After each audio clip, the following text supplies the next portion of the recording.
Good morning, my friends. I'm just doing the tech thing. Getting the tech going, making sure we're on the platforms. For some reason, my streaming service is not going to YouTube, so I'm not sure what to do. Install YouTube? Yeah, I'll install the app, just not right now. Okay, sure, why not? Okay. Hey, Katie, good morning. Hey, Ignite Yoga, how are you? Good morning, y'all. Oh, what a lunar event. I don't know, man. I don't know how y'all have been doing with the full moon energies. Oh, thank you, Katie. They start my week off right, you know? I mean, honestly, part of teaching is accountability, is personal accountability, right? When I set a schedule for me to show up, right? It's choppy. Okay, hold on.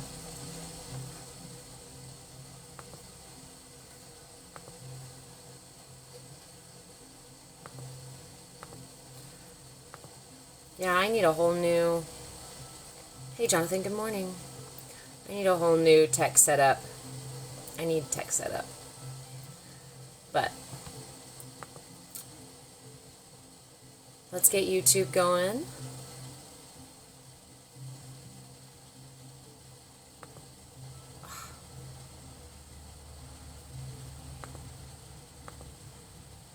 Yeah.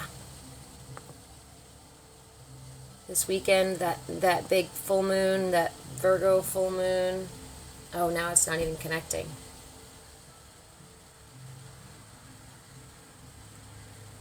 That moon. So I had a really interesting experience with this moon, just in the way that my sun is in Virgo, which is where the moon was, and my moon is in Pisces, which is where the sun was. And I was born under a full moon, hence the opposition, right? Full moon, opposite signs.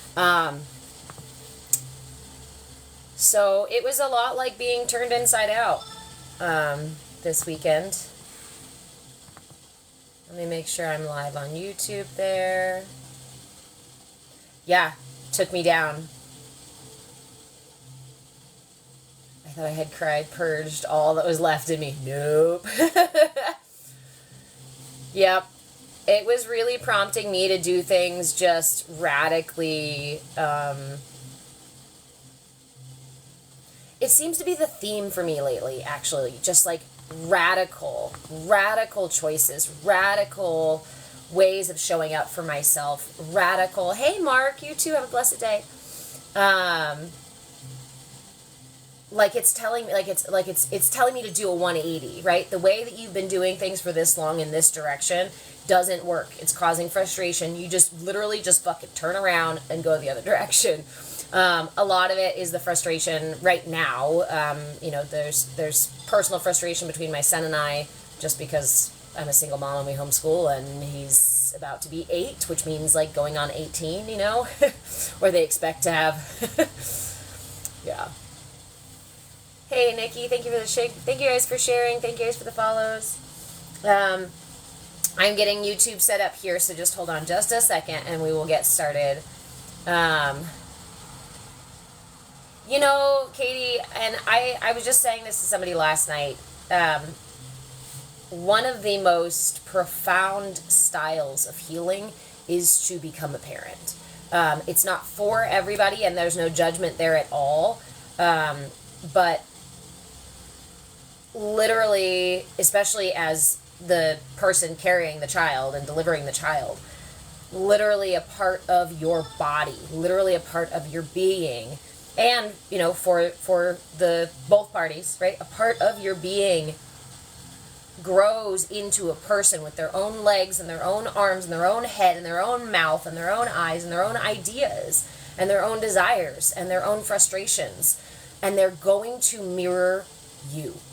They're going to mirror everything that you model, because that's what they're literally designed to do. Tiny humans are designed to absorb and model the information that they receive.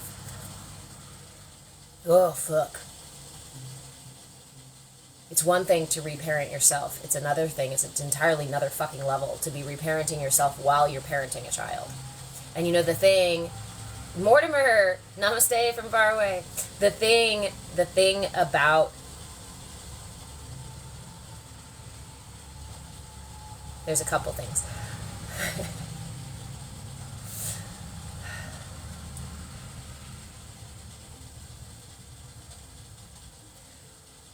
I said it last night to a friend. The greatest lesson in non-attachment is to have a child. Is to have a child and then to allow that child to be who they want to be. Without trying to make them in your image, without trying to make them who you think they should be, without trying to make them see the world the way that you see the world. There's a poem by Khalil Gibran called On Children. Please go read the whole poem. It's a beautiful poem. It's called On Children. And he talks about how the parent is the bow and the child is the arrow, because it's our responsibility as parents to bend as far as we can so that we can propel our children forward as far as they can go. And in that direction, we should never hope for our children to be in our image, because time does not move in that direction. Evolution, time moves, growth moves forward, moves on. If anything, we should hope to be in their image. And that was a powerful message for me.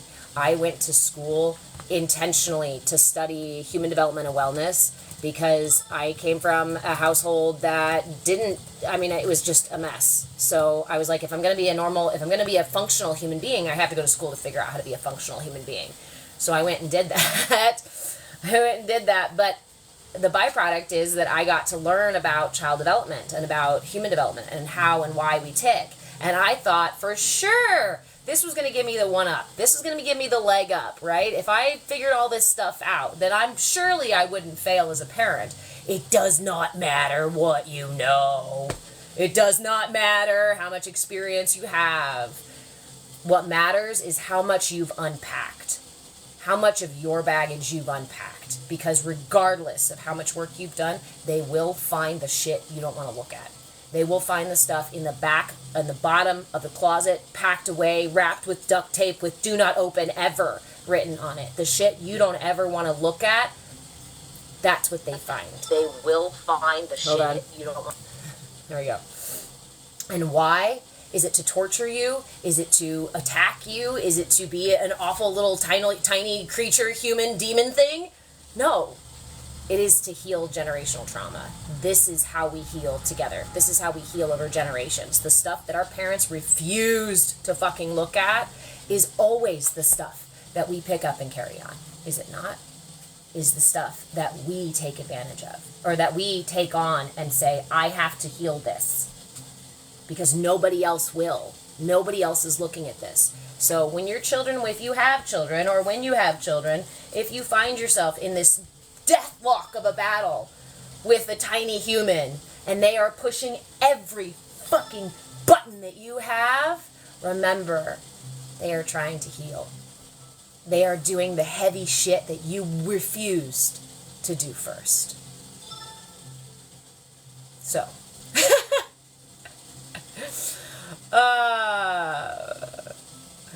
you raised your siblings. Yeah, me too. Again, I thought it would help. Dang. Okay. I'm going to get off YouTube here, guys. Sorry, I was still trying to figure out tech stuff. I'm going to have to upload to YouTube. My internet has not been doing anything except for one channel at once. Yesterday, I couldn't even do my live. So we're going to go ahead and close out YouTube. I'm sorry, guys. Again, I will go ahead and upload.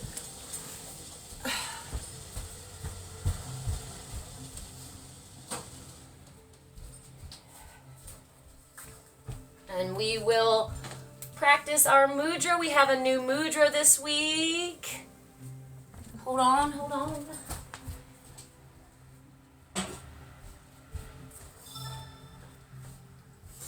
Okay, if that's the case, then we get to put the laptop away. And I can just hang out with you guys. I like it like this. I like this. Ooh, science has proven. I'd love to hear that. I'd love to read the studies like that. I went to school for more than 12 years. I'm a lifelong learner, so anything that like piques my intellectual sort of like, ooh, I want to read that study, please. Yeah. And yes, thank you, Katie. Share out the live stream, please. We're going to hang out for a new mudra this week. We're going to this mudra. So for those of you who are new here, hello, hold on. Let's start from the beginning. See, I almost feel like I suddenly had this like feeling like we were supposed to all meet with this big meeting, and now I'm like, oh, it's just you and me. Hey. Okay. Expect shenanigans. Hi. For those of you who do not know me, my name is Reverend Deborah. I am a movement facilitator, movement in breath, body, and being, and I am your shenanigan shaman. So expect shenanigans, expect a mix of dharma and nonsense. They're publishing the data. Awesome.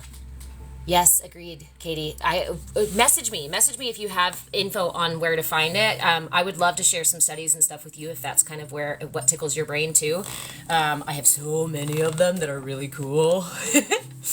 Student for life, exactly. Funk. Welcome. So these are our Bhakti Bites classes. Bhakti in Sanskrit means devotion. So devotion to what? It's devotion to self-care, because self-care is usually the first thing off our list and the last thing at the end of the day. And we go, oh well, I forgot my self-care. Not a big deal, right? Whatever. We push it off our list. But the reality is that self-care is accessible. It's travel-sized. It's sexy as fuck. It's imperative to our overall well-being to integrate self-care, not just as a end of the day, I'm going to commit myself to stopping everything I'm doing and spend a whole hour or 3 on my self-care. If you have the privilege and opportunity to do something like that, more power to you. That's amazing that you have created a lifestyle and a rhythm that allows you to have such a big block of self-care. I personally don't. And I know a lot of people who also don't and who struggle to fit their self-care in because of so many other things on their list. The reality, right? The truth is that self-care video, right, Corey? It's accessible. It's travel size because anybody can do it anywhere that you are. And that is how we actually build trust with ourselves. That is how we actually create a new habit, not by compartmentalizing it and separating it from our life, but integrating it into our life. So Bhakti Bites are about integration. Thank you for the follow, friend. Right? Damn, I wish. I'm struggling with self-care. Well, that's why you come, Katie. You're not. I mean, okay, I'll say, honor yourself because you've been in these classes for quite a while. I've seen you around for quite a while. So you may be struggling with your self-care, but you're successfully accomplishing it, at least to a degree. And honor where you're at. You know, give yourself a little bit of gratitude of, hey, I made it on time today.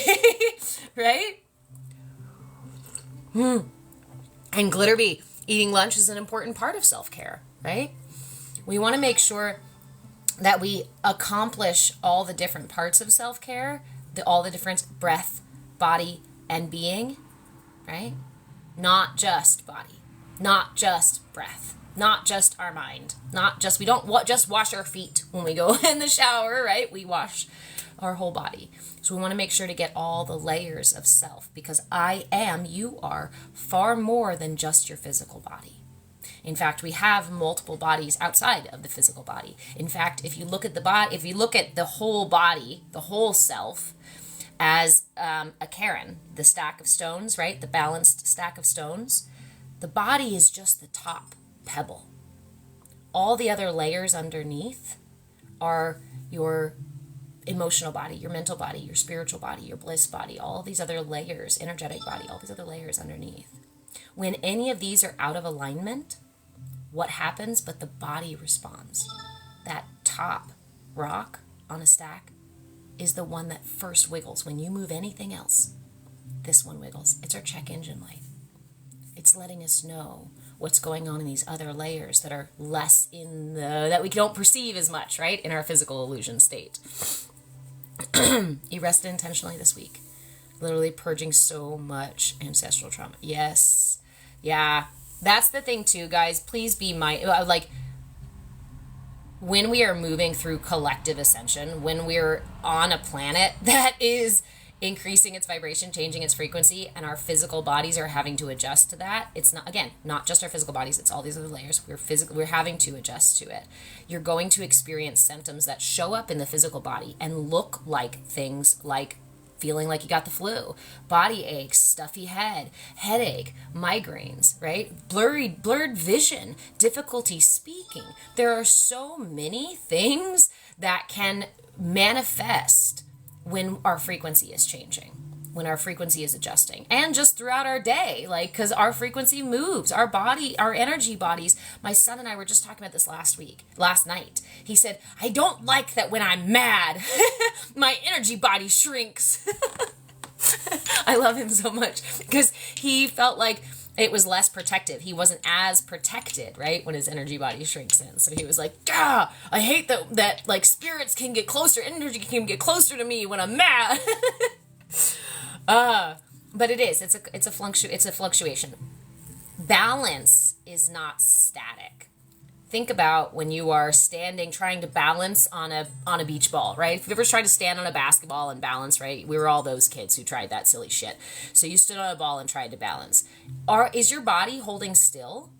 Not at all. In fact, when you find that balance, what is your body doing to get you in that balance and to keep you in that balance? Micro movements, constant micro movements. And that is why we bring bites of devotion, little micro sessions of self-care. Weave them into our day, weave them into our life in such a way that they are always with us, always right here in my back pocket. So that's what these Bhakti Bites classes are about. We've been talking about mudras for weeks, even months. Why? Because mudras are so powerful and effective, and again, portable. I don't need shit to do a mudra except for hands.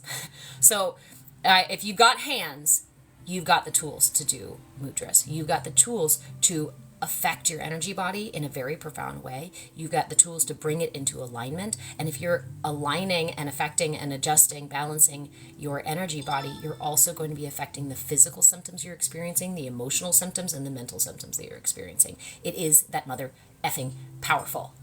The mudra changed the yoga game for me. Yes, absolutely, it does. Because it's a different, yoga is not just about asanas. These are hand asanas, okay? This is our mudra for the week. Let's get into it, guys. So usually we sit for at least 5 minutes. This mudra is actually done for 10 minutes minimum because there's 2 positions that you need to do with the mudra. So you do one for 5 minutes and then you do the other one for 5 minutes. So we're going to sit for a 10-minute meditation. Remember, do what's accessible to you. If you don't have a full 10 minutes, sit with us for 5. Do the other 5 later on, right? Or sit with us for 3. Or sit with us for the whole 5 while you're driving and you can't do the mudra, but you can at least catch this vibe, right? Catch this wave. Okay, so the mudra this week is called the good, Katie, getting cozy. Find yourself a comfortable spot to sit. You can do this laying down. You can do this walking. You can do this, again, careful when you're driving. I don't want to recommend that you do a mudra while you're driving because it means you have to take your hands off the wheel, so that's not a good recommendation. But if you can pull over and hang out for 10 minutes, then definitely do that. So this mudra is called the Chonmukha mudra. Chonmukha mudra means it's the mudra for cooperation. And Chonmukha literally just means face up and face down, right? We know, well, maybe you don't, but Adho Mukha, right, is downward dog, so face down. I'm still learning my Sanskrit. Sorry, my brain just went off on a side tangent of like trying to speak Sanskrit to myself. No, we're not doing that right now. We're not in Sanskrit class. We're in mudra class. Okay, so the Chonmukha mudra is done first by bringing both hands together like so. Just bring all of your fingers and thumbs together all of your thumbs, all 2 of them, so that you are barely touching. Remember, no more than the weight of a nickel. We never use more than the weight of a nickel of pressure unless it's specifically suggested to do so. No more than the weight of a nickel, just intentional contact. And this is really good because when you remember that intentional contact piece, it brings your attention back to the mudra so that you maintain that contact. Sometimes we end up squeezing by accident in the middle of meditation and we go, oops, right? And come off it a little bit and then go back to just a gentle, no more than the weight of a nickel. So you're going to bring both hands, bundle the fingers all together so that the thumbs are barely touching the tips of the fingers. Now, your left hand goes on top of the right, keeping your little flower bud here facing up on the right hand, and the left hand will come down to the top of the mudra. Now, go ahead and move this in whatever position is comfortable for you, wherever you feel like holding it. It's suggested to be held in front of the solar plexus. So whatever position you've got your hands in, do what's available to you. We don't all have the dexterity, right, or the mobility for some of these things, but get as close as you can. And we'll hold it right directly in front of the solar plexus. This mudra is calms the mind, centers and balances the body, the energy body, as most mudras do. But this mudra in particular balances the apana and prana, the rise and fall, the solar and lunar energies in the body. So this mudra works to bring them both, solar and lunar, into balance. We're going to sit for 5 minutes with the left on top, and then we're going to sit with the right on top for the second 5 minutes. And when you switch, you want to keep your fingertips together as close as you can. Crystal Rose, I'm not doing mantras in this particular class. We did some mantras last year, and I promise I will bring them back around this year. But for now, we are working with mudras only.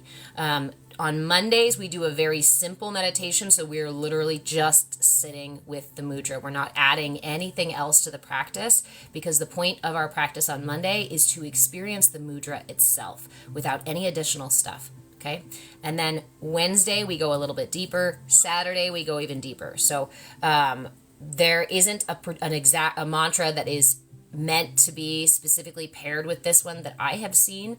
I've usually just seen it on its own, but you're welcome to use something if you would like to. But I do suggest taking a little time today, these first 10 minutes today, just to sit with this mudra, just to experience the movement of energy that it creates in the body. Okay. Remember that the most important parts of meditation are your intention and your attention. So our intention today is just to experience the movement, this mudra, the energy of this mudra. And we bring our attention back to that practice over and over. So when you are ready, go ahead and close your eyes, keeping your mudra there gently, no more than the weight of a nickel on any of the connection points in this mudra. Left hand pointing down on top of the right hand pointing up. And we will begin with 3 deep breaths to fully arrive for our practice. Inhale through the nose, pulling the breath through the lungs and all the way into the belly. And sigh it out.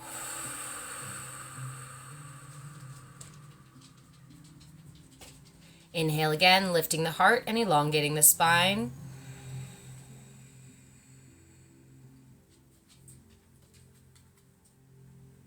And let it go.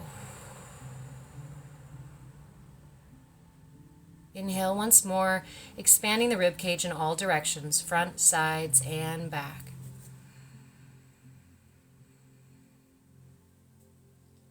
Hold.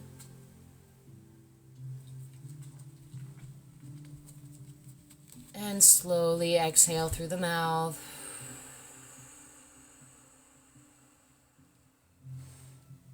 Go ahead and seal the lips and continue the breath, inhaling through the nose, exhaling through the nose, allowing the breath to slowly elongate with each inhale and exhale.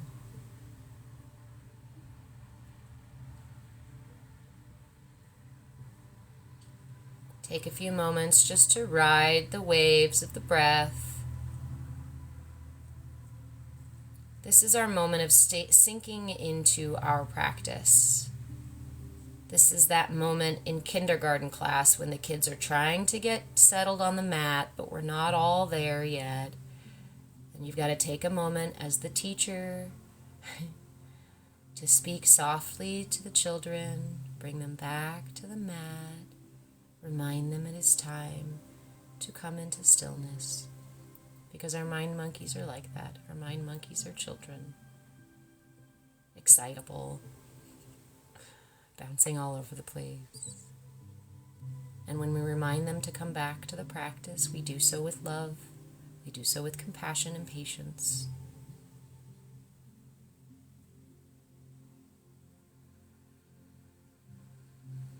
Just following the breath. Following that inhale all the way to the top.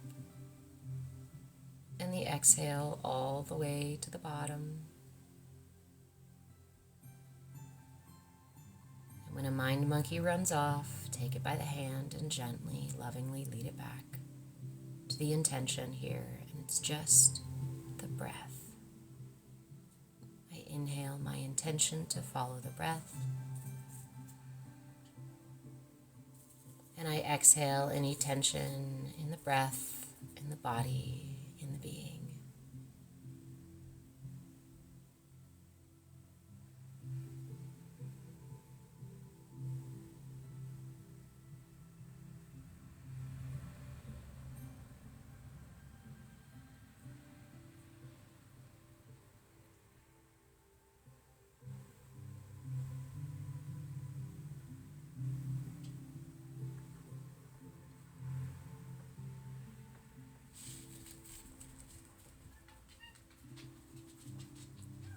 You can stay with this part of the practice as long as you would like, simply following the breath, practicing bringing the mind monkeys back. Sometimes this is as far as we get in our meditation. We spend the entire time just redirecting our mental processes, unattaching, detaching ourselves from the chaos of thought.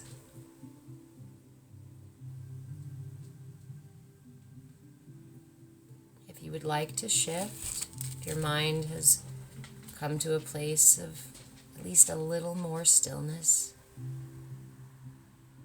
than when you began, I invite you to shift your awareness to the connection point of this mudra, where the hands come together. And just rest your awareness gently here on the mudra. Again, if your mind monkeys pipe up, bring them back gently, lovingly, to the intention. It's just to be present with the mudra, or simply to be present with the breath.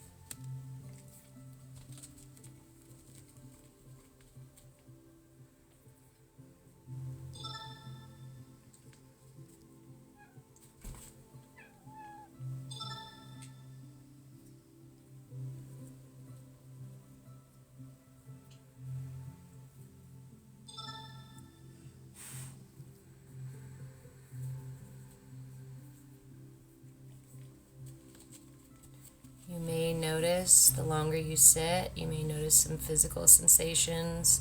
You may notice discomfort or twitches come up in the body, just the same way as thoughts arise in the mind.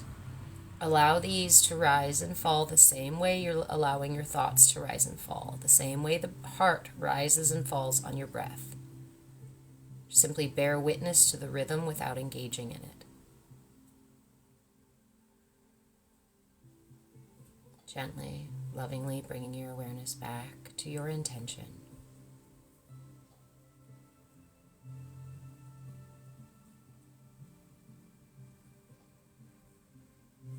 And just one more minute before we switch.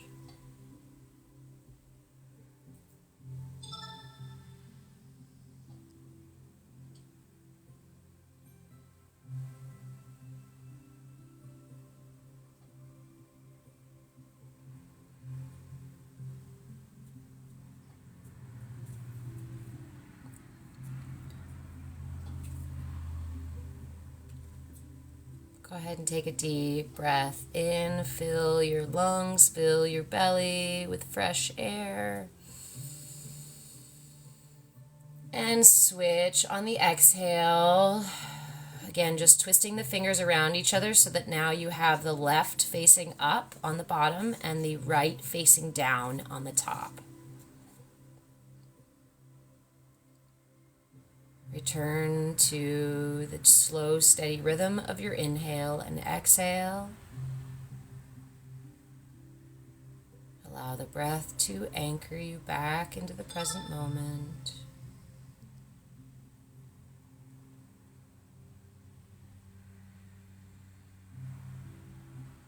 And we will sit for 5 minutes with this other side of the mudra.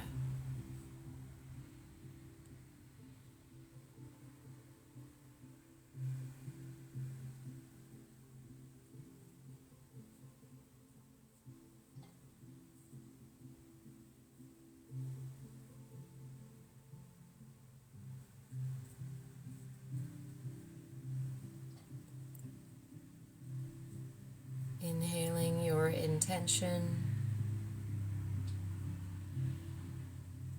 exhaling any tension,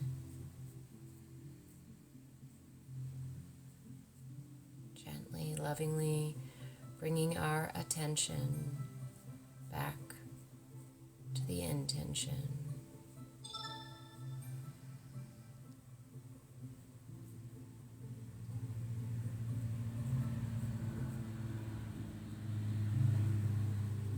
Checking in no more than the weight of a nickel on your fingers on any of these connections.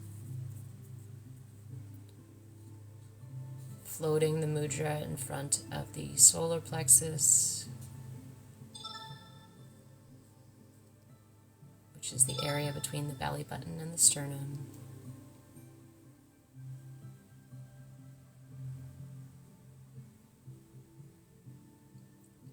Slow, steady breaths. Simple, profound practice.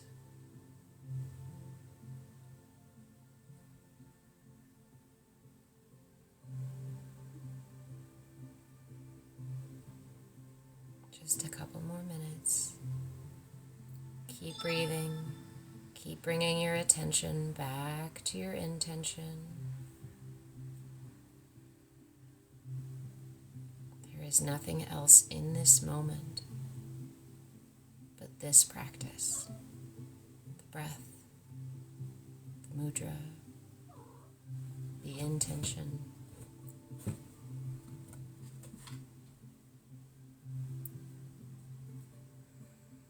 The gentle ebb and flow of the breath, ebb and flow of our thoughts.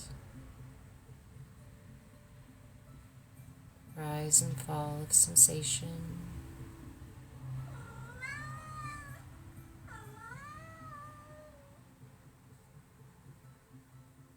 Gentle, steady breath.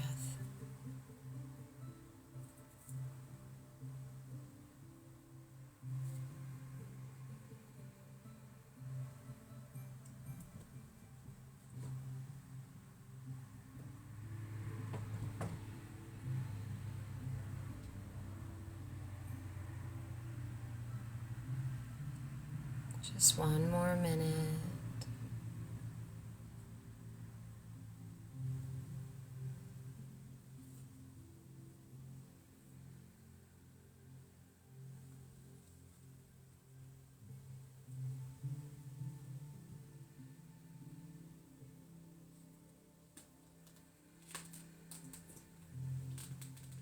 Take a big, deep breath in on your next inhale.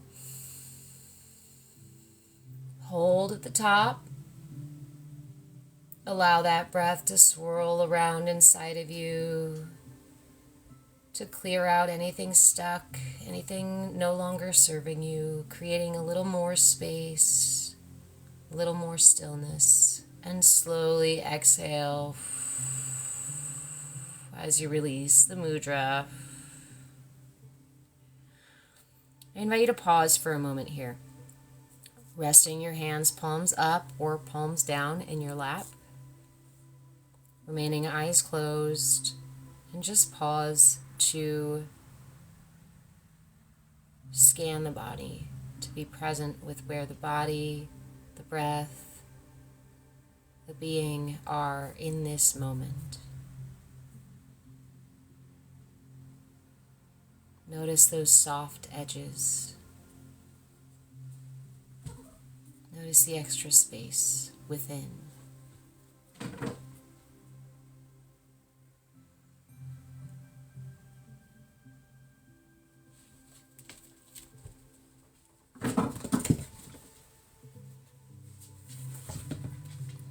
And when you feel complete, I invite you to bring your hands together in prayer or simply lay one over the other over your heart in gratitude for today's practice, in gratitude for these tools, in gratitude for all the layers of self that we can balance, heal.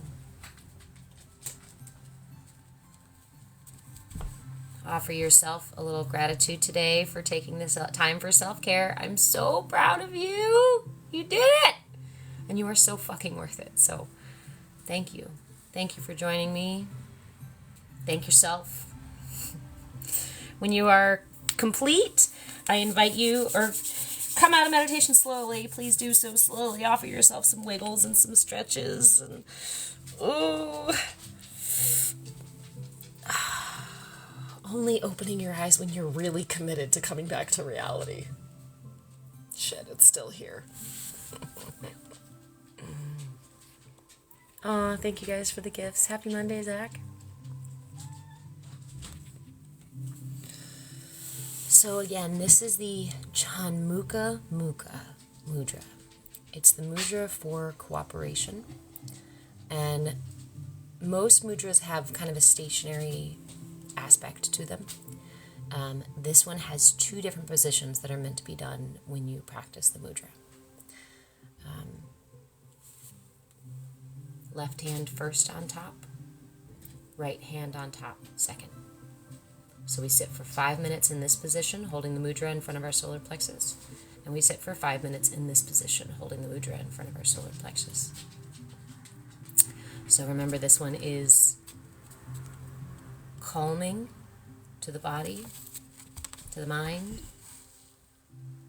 This one balances the solar and lunar energies in the body. This mudra is used in yoga therapy as a cancer treatment. For educational purposes only, TikTok. God forbid I give people information that might help them. Katie, your kitty's all over you too. Lots of wrist resistance.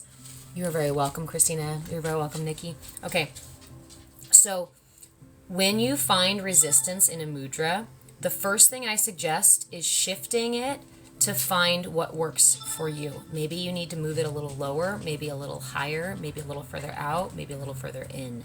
Try any of these. Try lifting your elbow a little bit, dropping your other one, seeing if you need, finding where the mudra works for you. And then, again, you find where it works, and then bring it a little closer to the intention, to the intentional, or the original mudra, right? So you try to get as close as you can, and then you set the intention to get a little closer. You rest yourself there, and then you bring it. So let's say this works better for you, holding it down, you're in front of your sacral chakra, that it's that wrist that's causing an issue and you can't get it up to your solar plexus. So start here, and then when you sit with the meditation, set the intention to allow it to align itself. And I imagine you might be surprised, right, at how quickly you can work past that stuff when you respect those boundaries. It's not about creating a battle within ourselves. It's not about creating a fight, right? You just ate, but you felt more hunger pains while doing the mudra. So a lot of times when we are working with the energy body and we've just eaten, it does, we can feel it in our belly, right? A lot of the things that we do to adjust the body also affect the digestive system. It's a major, right? It's a major system in our body, and we're all interconnected. So it is recommended that you practice mindfulness in general on an empty belly, whether it be meditation or yoga or mudras even, or even mantras. But that said, there are a handful of mudras that are actually like, oh my gosh, do not eat that. Do not do this when you have just eaten. I made that mistake a number of weeks ago. It was the release mudra. I think it was the Apana mudra, the mudra for release. And I had started doing that mudra that week, but I twice did the mudra right after I had eaten. And when you have just eaten and then you do a release mudra, it moves your digestive system way faster than it should be. And it caused me to have like gastrointestinal. I was like, oh my gosh, I literally asked my belly to move, to release what was in my belly. So be mindful. And I should probably maybe start that or mention that when I start classes, just to be mindful. But the reality is you can do these mudras, and as long as it doesn't cause you really intense gastrointestinal issues, I always make the warning when it is something that is really poignant, like directed toward the digestive system. But this one is not. This one is just balancing the solar and lunar energies in the body. And when we do that, again, we balance all the energies in the body. So Katie, thank you for the follow, Elizabeth. Katie, I hope that helps a little bit too, as far as just kind of finding where the mudra works for you best, and then inviting the mudra closer and closer to the original intended mudra. We don't create a battle within ourselves, right? We meet ourselves where we're at, and we honor where we're at. This is how we hurt ourselves in yoga. This is how we cause ourselves issues in meditation. Somebody asked a couple of weeks ago, is meditation dangerous for people with mental health? And I was so grateful for that question, because do I say across the board when somebody asks that question, is my answer yes? I'm like, my answer is sometimes. My answer is depends on how you approach it, right? It depends on how you work through this. And that's kind of part of that piece, is if we are in the business of creating a battle within ourselves, meditation can become an unhealthy habit.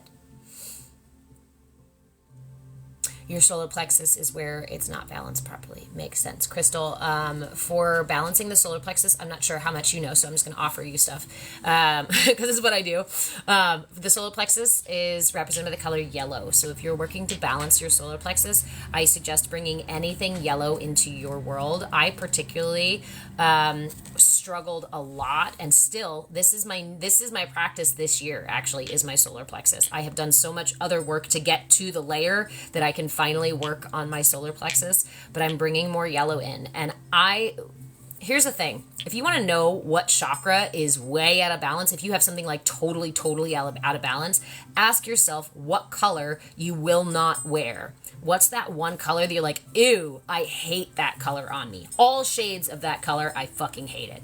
Yellow. That was it for me. I was wearing yellow yesterday, actually, working on my solar plexus. So if you're out of balance in a particular area, bring that color in. So if it's really uncomfortable to wear it, then try eating things, right? Like a banana or something like that, or like, something lemon, or try drawing or writing with that color. I have, handkerchiefs, so I will carry a color around with me if it's something. This is the same thing as color therapy. What color therapy does is adjust the chakra system. And the chakra system adjusts and balances all of the bodies. It's like your, I don't know what it is. That was like 16 analogies that all crashed in the middle of my brain. Thanks, mind monkeys. That was just chaos, and there was no actual insight in there.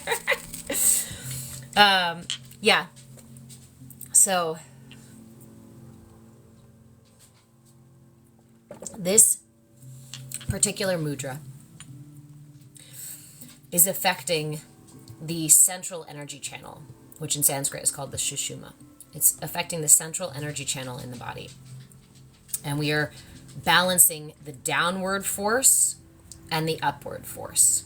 So the yin is the downward force, is the relaxing force, is the lunar force. The solar force is an upward force, okay? This central energy channel runs through our entire body, physical being. And it has energy centers all along. I often think of it like a flute because we have these little, right, or like the really annoying recorders we got as kids. It has these little spots on it that we use to adjust and balance the frequency of our entire being. When we are used to stuffing things into a chakra to protect it, because that's usually what we're doing, is trying to protect ourselves, then we often struggle with imbalances in that area. So my favorite way to address imbalances in a particular area is to affect the entire up and down. Crystal, thank you for asking. I am doing a little bit of a shift again. So right now, when you subscribe here on TikTok, it's just my tip jar. I'm shifting over to Patreon. So if you would like to subscribe on Patreon, I have a base membership there that gives you, the addition that you get is a Astro Live Weekly Peekly. I do the Weekly Peekly, which is astrology for the week, and I talk about all the signs. I wasn't able to do it this weekend because my internet was all down, so I have to upgrade my stuff. Go check out Patreon. Patreon outlines all of the levels. I used to have 2 levels: subscriber $7.99 and CAYA Sangha $77. And the CAYA Sangha is where we want to kind of like usher everybody into the CAYA Sangha. So I do my best to offer things like free trials, discounts, that kind of stuff to subscribers to get you to the CAYA Sangha. The CAYA Sangha provides you with twice weekly group coaching sessions, once weekly group practice sessions, discounts on all my private services. If you're already a member and you want to book a private service, you get discounts on that. And the meat of it is that you get access to every single workshop that I put on. That's at that $77 level. And anything, there's a couple tiers now below it. And those couple tiers below it give you the opportunity to join parts of the CAYA Sangha. If you can't get to the 77, you get the workshops at 77 and above.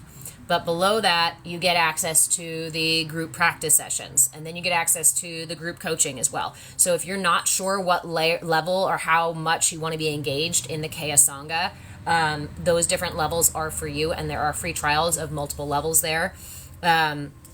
I put on multiple workshops per year. There is a conscious connection workshop that is available over on Patreon right now. I am finishing up my chakra workshop, and that is the workshop about the energy body. I have been working on this workshop for years. I have been working with the energy body since I was a child. I was gifted. I inherited my family's lineage of energy work, and then also became an energy worker via Usui lineage Reiki, just to expand upon my practice. But I've been working intimately with the energy body since I was a child. And so I put everything that I know into this chakra workshop. It's an 8-week workshop. I'm making all my workshops self-paced so that you guys don't have to be on my timeline for it. But if you are in the CAYA Sangha and you're working through the chakra workshop or the conscious connection workshop or the home funeral workshop that I'm putting on later on, or the astral projection workshop that I'm putting on later on, or the herbal medicine making workshop that I'm putting on later on, right? You can use the practice session, the weekly practice session, to ask questions and practice things within those workshops. It's a sort of study and practice session.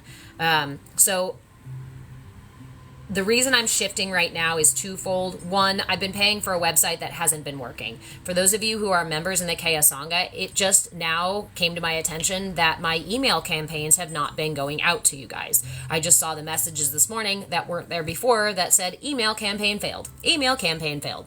So I apologize that you guys have not been getting messages, but that's why we are moving over to Patreon and to Discord. We are still going to do our private session or our group coaching and group practice sessions via Zoom. That way I can just send everybody a link, but it will be in Discord now. I'm just getting that stuff switched over so that March 1st we will be up and ready to go. If you have any questions about any of it, send me a message. I can send you links. I can explain further. But if you want to know the details of each tier that I have of membership, all of that is over on Patreon now. And if you do not follow me on YouTube, please go follow me on YouTube. I'm going to be putting a lot more content there. Unfortunately, TikTok has decided that mindfulness and, positive vibe stuff, high vibe stuff is like super nefarious. So I've been shadow banned and they've been saying my content violates community guidelines, and yeah, it's really silly. So I don't want to play that game. I don't want to fight with the algorithm. I'm cultivating the YouTube channel. So if you don't follow me on YouTube, please go follow me there. Also, that's where all my replays go. So if you missed today's meditation or you want to know the mudra we did 3 weeks ago, it's on YouTube. And that's at Move With Change on YouTube. I'm at Move With Change on Patreon. I'm at Move With Change on Kick. I'm at Move With Change on TikTok. I'm at Move With Change anywhere else. Twitch, Kick, TikTok, YouTube, Patreon, and Discord. Actually, Discord's probably called CAYA. But anyway, I'm going to be sending information out to everybody. I will be posting the things with links and whatnot so that people can get into the Discord. I'd like to use the Discord as like a public room, public space where we can all gather together that's not on social media. And then it'll have kind of different levels that you can unlock via different levels of membership. So if anyone would like to trade services for either tech support and or video editing, definitely let me know, please. I am looking to hire someone via trade. And then so what are the things? I also just have, so this here on TikTok, they take like 70 some percent when all is said and done of what I make here on TikTok. So what I do with the money on TikTok, when you guys subscribe here on TikTok, I usually turn that around and share that with other creators, like going into lives and stuff, and turn it around back on you guys, because that's how we love and support each other. But I have a tip jar over at Patreon if you just want to make a donation. I am working to finish my schedule, and that will be up by March 1st, so you guys have an idea of what workshops are upcoming, as well as when things are scheduled. So if you are a member, you're very welcome, Crystal. Thank you. This is my full-time job, folks, not just sitting here on TikTok, but teaching classes. I teach Bhakti Bites 3 times a week, Monday, Wednesday, and Saturday at 10 a.m. Pacific time. I teach Tiny Yoga on Friday mornings, and I have just spoken to a local spa in town about doing a full hour-long yoga class there at their spot. So if that starts to happen, I will definitely live stream that too. So it will be another yoga class, or it might replace the Tiny Yoga class. I will let you guys know when and how that shifts. But if you are a member at the CAYA Sangha, again, remember you get early access to things, you get discounts on things, you get access to all my stinking workshops. Hey, Eric. Thank you, my friend. I'm so glad you got it. I was wondering about it yesterday. I tried to finish. I know it sounds silly, but I got super distracted because I got super inspired by doing the needlepoint thing. And then I was like feeling all blah about trying to put words on it, and then it didn't work and all the stuff. And I was like, I don't want to send it, but I want to send it. I got to send it. So I'm glad you got it. I'm glad it arrived safely. And I don't even know if you can, like, use or wash the handkerchief with the needlepoint on it, but it was a funny thing. So, for those of you who are members of the CAYA Sangha, we are doing our Sangha sessions, practice session today, Monday. We are shifting it to 1 o'clock Pacific time. So, that is 1 Pacific, 2 Mountain, 3 Central, 4 Eastern. If you would like to join us at the Sangha sessions, you can join the Sangha sessions through membership over at Patreon at Move with Change, and that will give you access to the weekly Peakly Astro Live, will give you access to discounts. You'll be on a mailing list, so I can send you early bird access to things. I can send you discounts for things. You can also just join as a free member over at Patreon if you just want to get updates about things. Hey, Ricky, how are you? Good, Eric, I'm glad. Yeah, so you can join us for the Sangha sessions. That's what I'm saying. I created tiers so that for those of you who are like, I don't want group coaching, I don't want anything to do with group coaching, I don't care. But I totally want to get together for an hour a week and deep dive into some of these practice sessions, because it's not enough to sit via text on the other side, right? Sometimes you want to just ask questions directly and to talk directly. And if you want to do that, there's a membership over on Patreon at Move with Change where you can just do that. If you want to upgrade, that next level gets you coaching. If you want to upgrade again, that next level gets you access to all of my workshops. If you want to upgrade again, you get a monthly energy work session, a private energy work session. If you want to upgrade again, you get a monthly private energy work session and a monthly coaching session. If you want to upgrade again, you get a monthly energy session, coaching session, practice session, private, not group, private practice session. If you want to upgrade to the top tier, what I call my energy elite members, you get weekly sessions of whatever style you want. If you want them to be yoga classes, if you want to do private yoga classes once a week, that's your tier. If you want to do energy work once a month, and then 3 coaching sessions, you can do that one. You can mix and match the sessions. So I made it so that there's all these different levels so that folks can get in on what you really want and then leave out the stuff that you don't. I do still have coaching by donation. I have gotten rid of my single session services, energy work, meditation, private classes, that kind of stuff. You either you can grab a membership and pay for the 1 month if you just want the one session. It's equivalent to the one session or the payment for the one session, or you can get in on a membership. And the thing is if you want coaching, I ask for a commitment, because I am not interested in having a one-time phone call with you now and then 6 months later you call me back up and have the exact same things and we have to go through the exact same things again. If you are interested in coaching, I ask that you sign up for a membership so that it shows a level of commitment to the work that you're doing. It's not really worth mine or your time. And I've worked with people like that who want to just kind of have this conversation over and over and over and over again. And we don't get anywhere. And to be honest, it's just, there are other coaches who are interested in doing that. I am not. We are going to be making progress and moving forward and moving through things, not remaining stuck and toiling over them.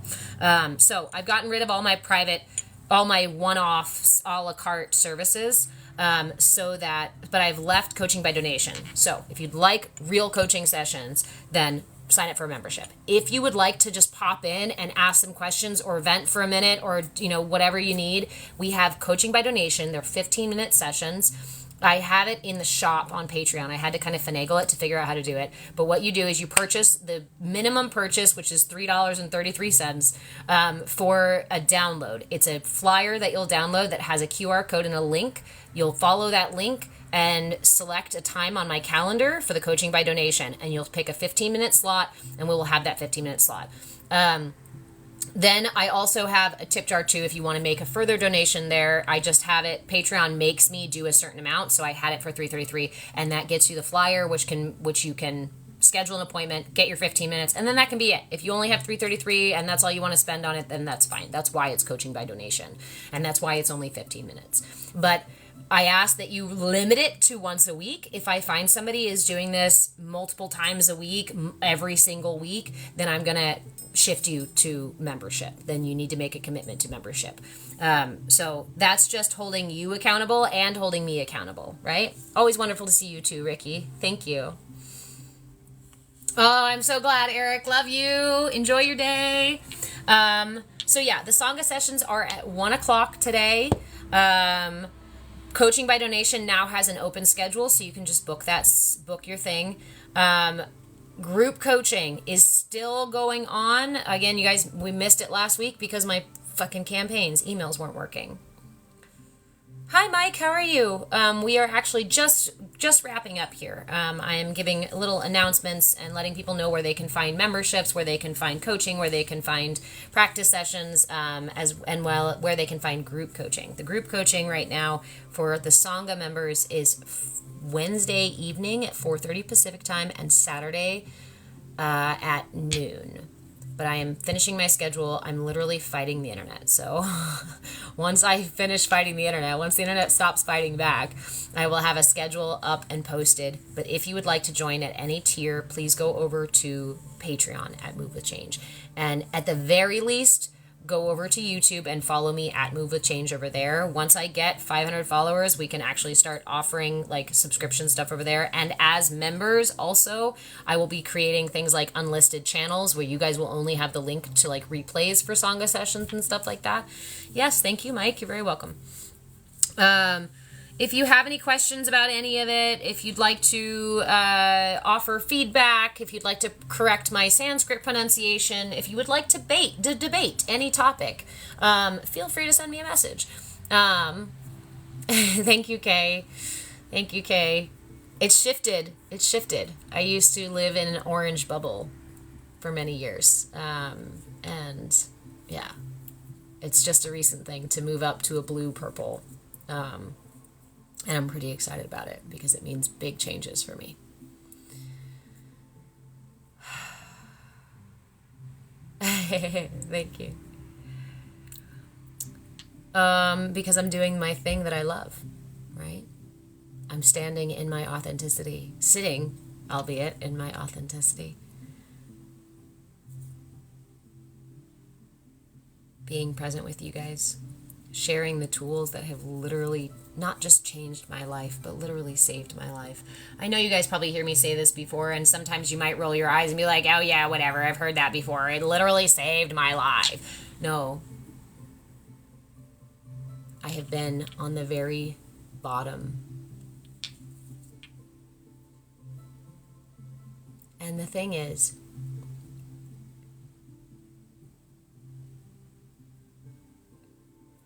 depression is a guest in my home. And through mindfulness, we get to have communication, we get to have conversation, we get to meet each other every day. Without mindfulness, thank you, Augustus. Without mindfulness, depression takes over my house. Without mindfulness, depression takes over my mind and my mouth and my body.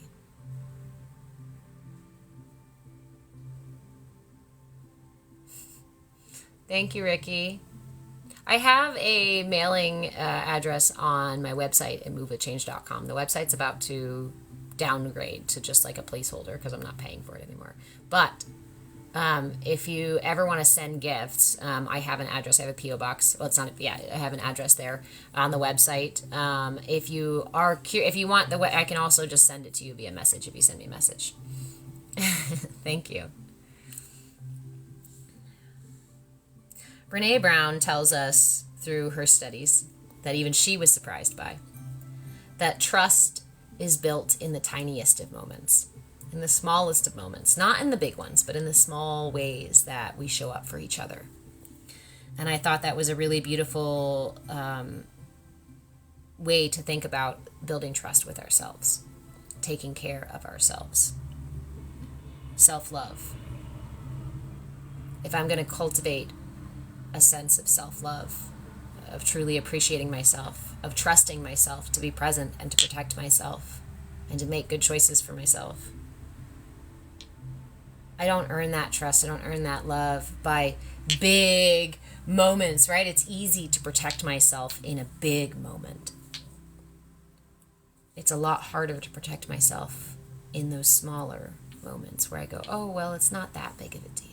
How many times do we put ourselves aside in those small moments and break trust with ourselves in those small moments. And those small moments accumulate and accumulate and accumulate and accumulate until you go, fuck, I have been putting myself aside and breaking my own trust and pushing past my own boundaries for so long. Why? Because in those tiny moments, it was just, oh, okay, it's whatever, it's whatever, it's whatever. But those are the very moments that build sustainable trust, that build a lifetime relationship with yourself. And that's why we bring self-care into the tiny moments. That's why before I go into the grocery store and my heart starts racing because it means I have to interact with people, and sometimes those people are rude or mean or inappropriate and things like that. And so my little heart goes, I don't want to do it, I'm nervous. I can push past that part and say to myself, shh, shut up, it's just the fucking grocery store, get over it, cut it out, right? I can talk to myself like that and be the stern, rude, cold adult that some of us have had. Or I can turn to myself and say, okay, I hear you, so let's connect really quick. Let's spend 5 minutes in the parking lot holding our Chonmukha mudra. Let's spend 5 minutes in the parking lot just holding a prana mudra. Just holding the Gyan mudra. Let's spend 5 minutes in the car just taking a couple of breaths. My eyes closed, my hand on my heart, because I love myself, even in these moments of fear and frustration. And my hand on my belly, because I can protect myself in these moments of worry and doubt.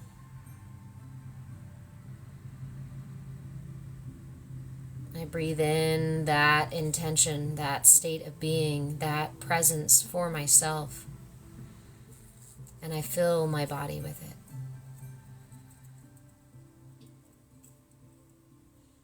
And I exhale all that tension and worry and concern and guilt and shame and fear and doubt. I let them all out until I'm completely deflated.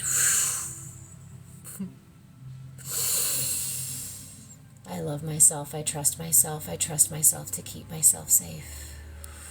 I'm safe, I'm safe, I'm safe, I'm safe. These little things are so powerful. And it's not just an anecdote. It's not just some trite thing.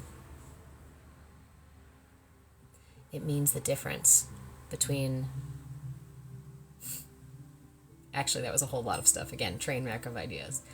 It means the difference between building trust with myself and perpetually re-injuring myself with insensitivity. Ricky, I'm sorry to hear that, my friend. Hola, mijo.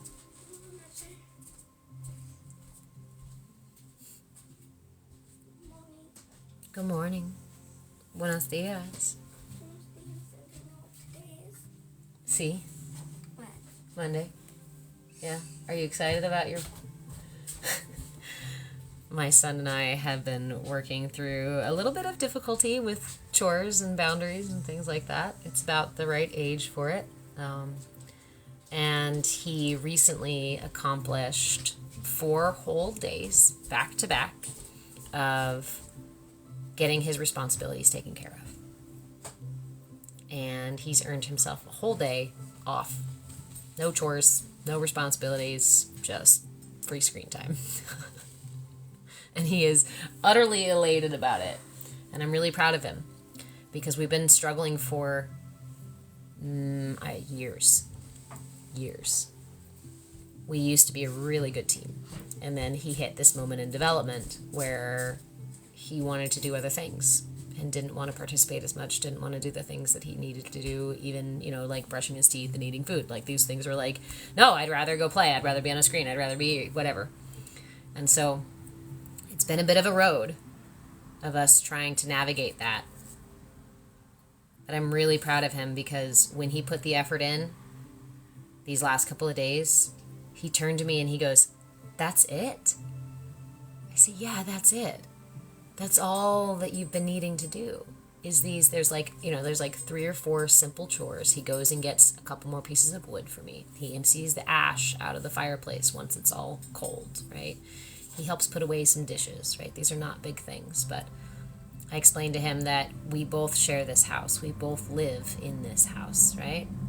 So we both are responsible for some portion of it. And he's been fighting it tooth and nail. Only to just a couple days ago go like, oh, that's it? That's all I've been needing to do? And if I just focus and do it real quick, it gets done in a matter of like an hour or 2 or something like that. And he's like, it just like blew his little brain. Like, oh my God, yeah, that was it? Yeah, that's it, dude. And that's why I've been so frustrated, because it's been such simple, like, can we just agree to work together?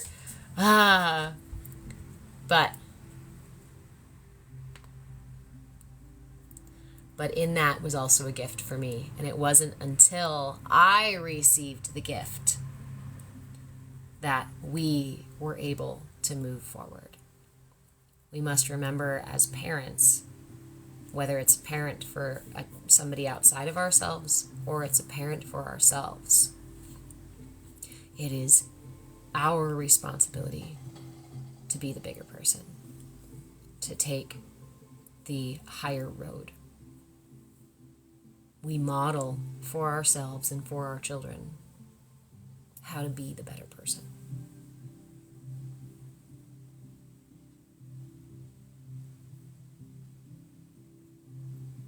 And we recognize that we are not perfect, and that it's a progress. It's a practice. It's a daily dance of showing up for life, bending, swaying, twirling, jumping, stomping your feet with whatever rhythm comes through your day. And at the end of the day, loving yourself no matter how many times you fell on your ass, no matter how many times you got your toes stepped on, no matter how many times you forgot the dance moves, no matter how many times you made a fool of yourself, right? Is to still lay your head down and wrap your arms around yourself, whether physically or metaphorically, to remind yourself how much you are loved. Thank you, Apple Flare. Good morning.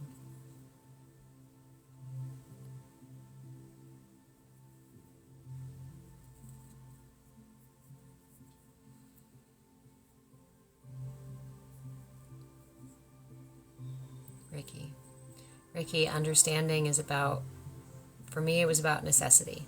And this is why I lean so heavy on mindfulness. This is why I talk to you guys about mindfulness so much. Yes, it was a choice to go back into mindfulness, to bring myself back to my path. But it was also a necessity. And it wasn't until I started integrating these mindfulness practices that I realized how necessary they really were and are. It's one thing to know something here. Understanding comes when we bring that knowledge from the compartment, from the glove box.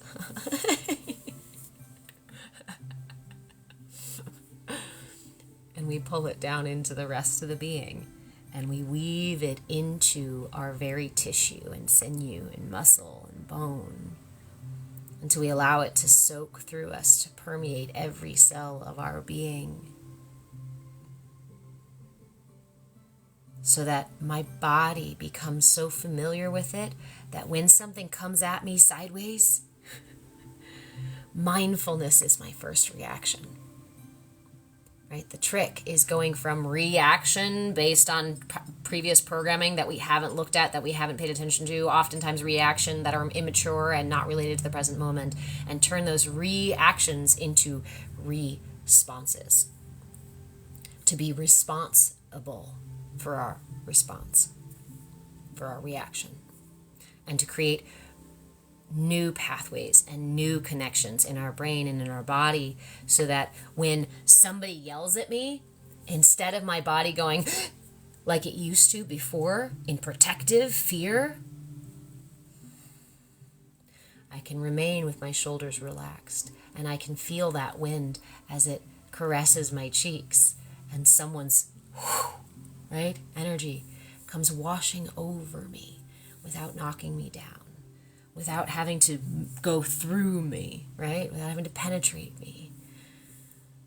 But mindfulness does. It creates a presence. It creates a layer. It creates a being, a way of being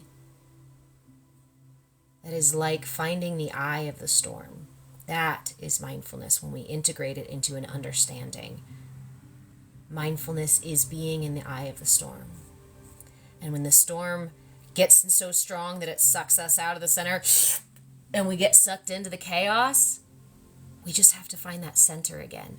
And if you've never been in the center of the storm, it's hard as fuck to find it, right? If all you've ever known is the chaos of the storm, which is many of us, it's hard to find that center.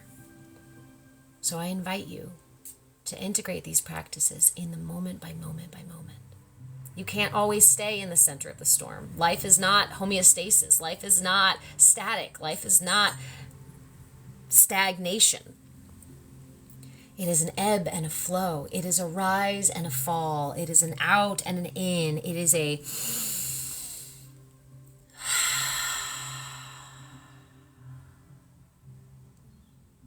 and we become surfers. Thank you, my friend, for all the blessings.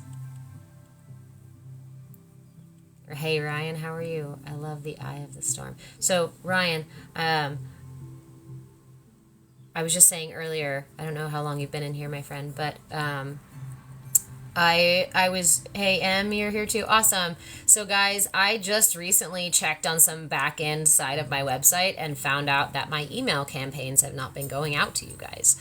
The link for the Zoom call, the Zoom coaching, group coaching that I sat on Wednesday and on Saturday, and was like, where is everybody? I should have just texted you guys, so I apologize. However, we're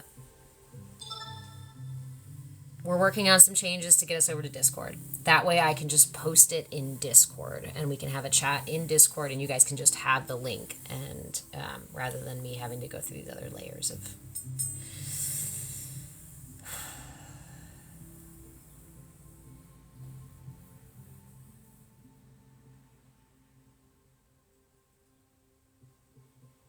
That is what it's like to find stillness, to find non-attachment. Om Amananha Anandham. Om Anandham Namaha. Om Anandham Namaha. I am blissfully unattached to action and outcome. What non-attachment, the experience of non-attachment, what is that like? It is like floating on the ocean. It is like being in the center of the storm, being in the eye. You are not detached from life itself, from the ebb and the flow, the rise and the fall of life itself. You move with it instead. You allow the waves to happen because you can't stop the ocean. You can't stop a hurricane. You're not meant to.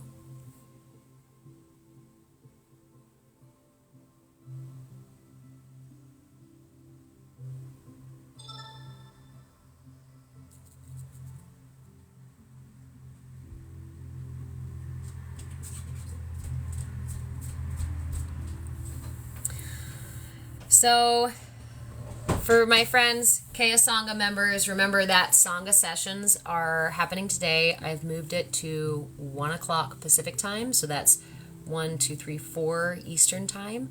That way to give you guys a little bit more of a chance to get there in the afternoon, evening. I think we talked about it in a session previous. So those sessions will be today at 1 o'clock. Again, I'm going to try another email campaign. If not, I'm going to try the messenger. I'm going to try a couple of different ways to get you guys the Zoom link for the session. Coaching is still on Wednesday evening at 4:30 Pacific time. Coaching is still on Saturday at noon. And my coffee is cold.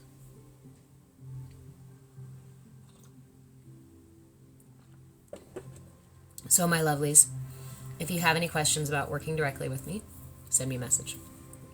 If you want to know how to work with me, how to join the sessions, live sessions, group coaching, Sangha sessions, how to join the Sangha itself, how to get private coaching, how to get private energy work, how to do private yoga classes, movement classes, that kind of stuff, any of that, go over to Patreon. Patreon at Move With Change has all of my tiers, and I have separated things up. I've split things up so you guys have multiple options for levels to join so that you get what you want and without all the extra bloat. At a price you can manage, because we're trying to make this sustainable, not exclusive. The CAYA Sangha, come as you are. Come as you are. Because your authenticity is the purest expression of you, of divinity as it flows through you. It's who you are meant to be. It's who you've always been. And you deserve a safe space to show up as that. Even if it looks messy, even if it feels weird, even if it feels really, really awkward, and you're like, but I don't think anybody's gonna, Thank you for the follow. So, okay, so if you guys would like to, if you missed the meditation and you'd like to watch the replay, it is on YouTube at Move With Change.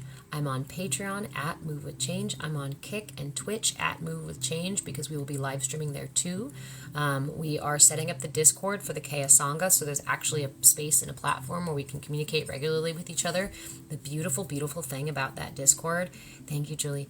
The beautiful thing about that Discord is the fact that Discord has a voice channel, and this is I'm really excited about, because what this means is that when we all join the same server over on Discord, it allows, if I'm having a meltdown, right, because we know it gets messy at 3 a.m., I can tap into the voice channel, and if somebody's awake and if somebody has space, we can hold space for each other. We can show up for each other, not through the many filters of social media, not through. It was always the thing when I was in counseling, when I was in therapy, is that I lamented over, my times of struggle are at 3 a.m. My times of struggle are before bed. My times of struggle are early in the wee hours of the morning. And you can't call your therapist at 3 a.m. You can't call your therapist right before bed. You can't call your therapist. I could never call my therapist when I needed them most. So I think that this is going to be a really beautiful piece that's going to add to the inclusive nature of the community.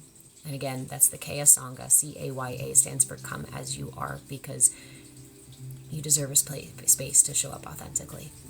Especially for those of us who don't have that place, who don't know how to cultivate that place, who are just getting to the place of authenticity and going, holy fuck, how do I even show people this person? I recognize now that I've been hiding the person I really am, but now I've been hiding it for so long, how the hell am I supposed to get out of this closet I've been hiding in? Anyway, I love you guys. I hope you enjoy the rest of your Monday. I will see you in Sangha sessions. If you are a member of the CAYA Sangha, you can just join. I'll get the Zoom link sent out to you guys somehow. If you would like to join us in the Sangha sessions, then you can go over to Patreon at Move With Change and you can purchase a subscription. Don't worry, you can click them and see all the pieces. You can see all the details for each of the levels there, so that it's easy without,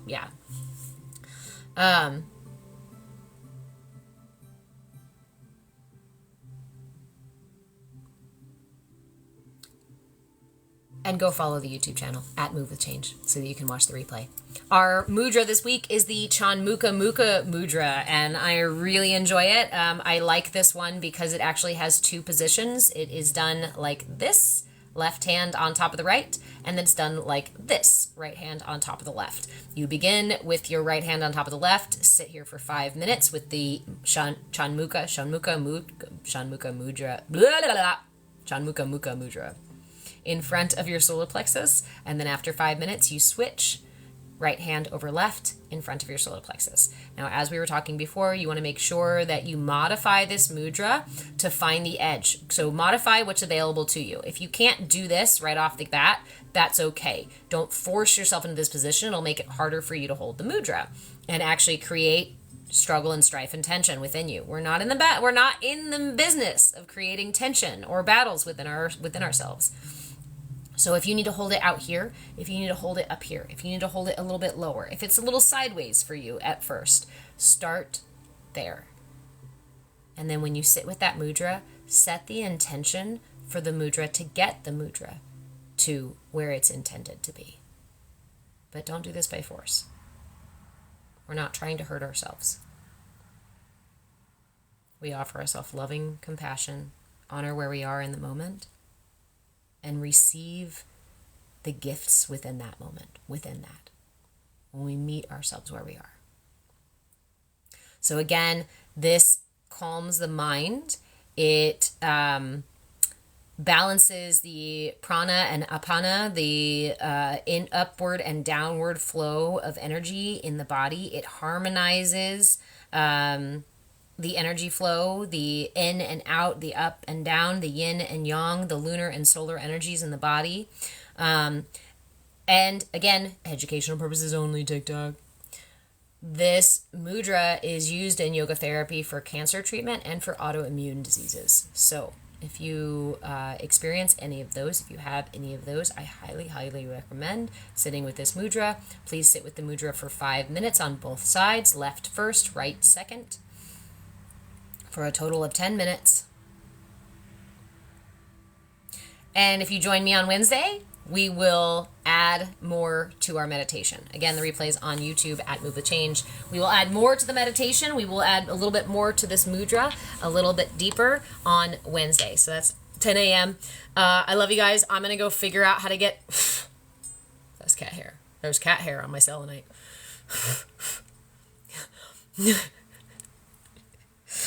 I'm going to figure out how to get the Zoom link to my CAYA Sangha members. If you would like to join our Sangha session, practice session, please go over to Patreon at Move with Change and grab the, I think it's the second tier membership, gets you into the practice sessions. If you subscribe here, please note that this is my tip jar and I very much appreciate it. It keeps me working. This is my full-time job, not only just teaching classes, but coaching and building workshops and basically sharing with you guys all of the stuff that I've spent more than 20 years learning, developing, practicing. And I'm turning it all into workshops so that you guys can learn it too without having to pay the fucking absurd amounts of money that I paid to learn all this shit. You're welcome. Okay, I'm gonna go. I'm gonna go have breakfast. My kid's gonna ignore me all day long because he's gonna be on his screen. Which means hopefully I'll get some shit done. Okay, I love you guys. Hopefully I will see you in the Sangha sessions. If not, I will see you Wednesday morning for Bhakti Bites as we deepen our practice with the Chonmukha mudra. Bye, guys.